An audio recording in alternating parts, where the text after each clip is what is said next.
Although in organization there's an underlying structure defined by black lines, and Gorky adopts the motif of Picasso's doorknobs or breast-like forms. So this is actually a door here, and Gorky's kind of changed. He's got the basic structure, but has kind of changed it somewhat.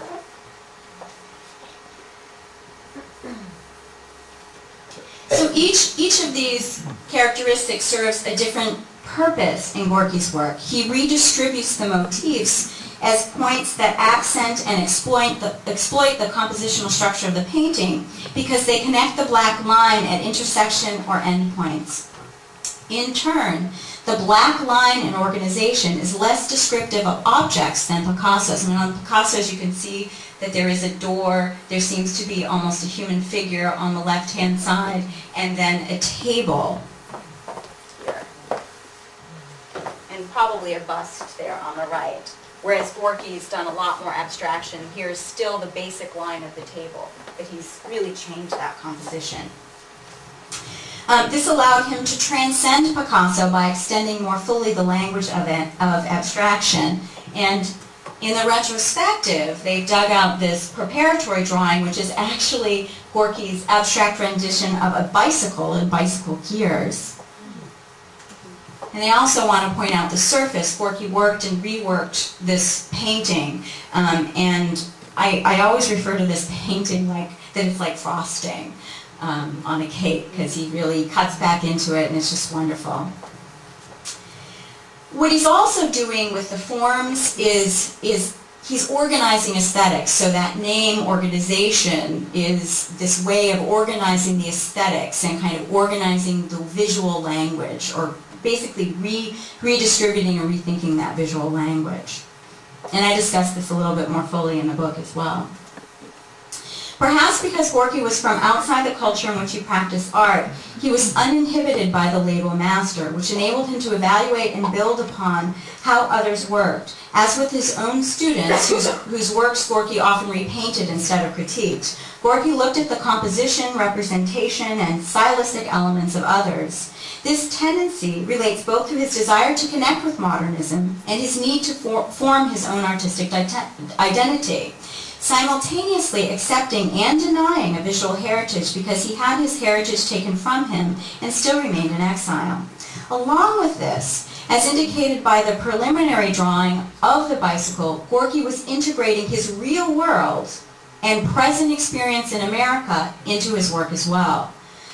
Paradoxically, the freedom that such detachment from the culture offered, to be able to step back and choose one's own path as well as the parts of the culture one might embrace, enhanced Gorky's marginality.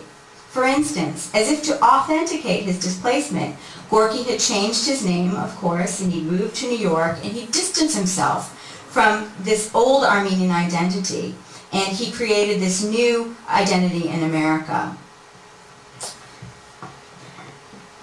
What did the name Adoyan really mean in America anyway?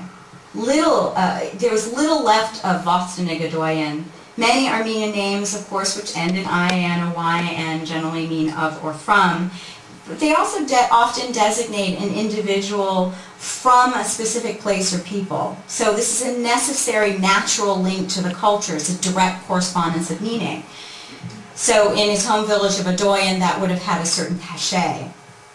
The name Vostonig was related to his mother's home of Vostan, and her family had produced a line of priests, for instance, so again there was this lineage to that name.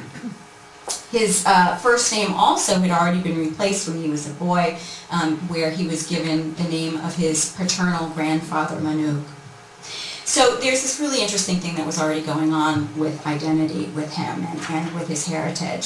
So in essence, his identity was skewed in such a way that he was, when he came here, in addition to kind of losing everything in the genocide, he was somewhat identityless.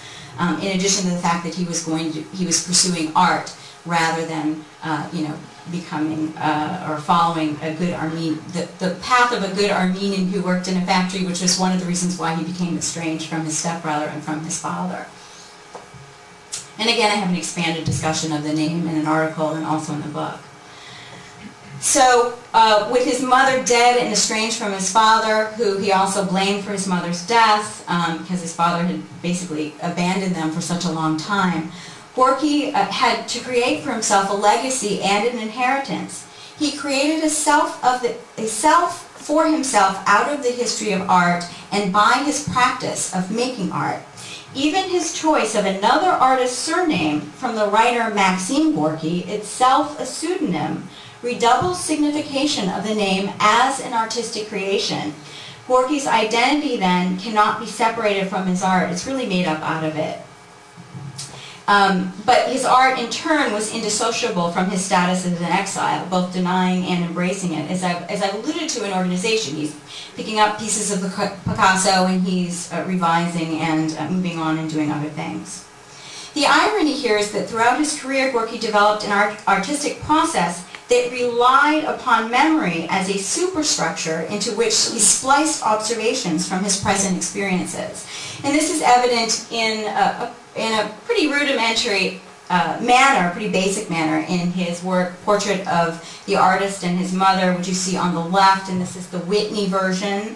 And on the right is the photograph of the artist and his mother, upon which this is based. So this was a photograph taken in the old country before his mother died, and of course before he left. So common are stories of how the artist painted and repainted the image, not only in various versions. Of course, there's another famous version that's in the National Gallery of Art. Oh, and in that retrospective exhibition, this is the first time that the National Gallery version and the Whitney version have been placed side by side.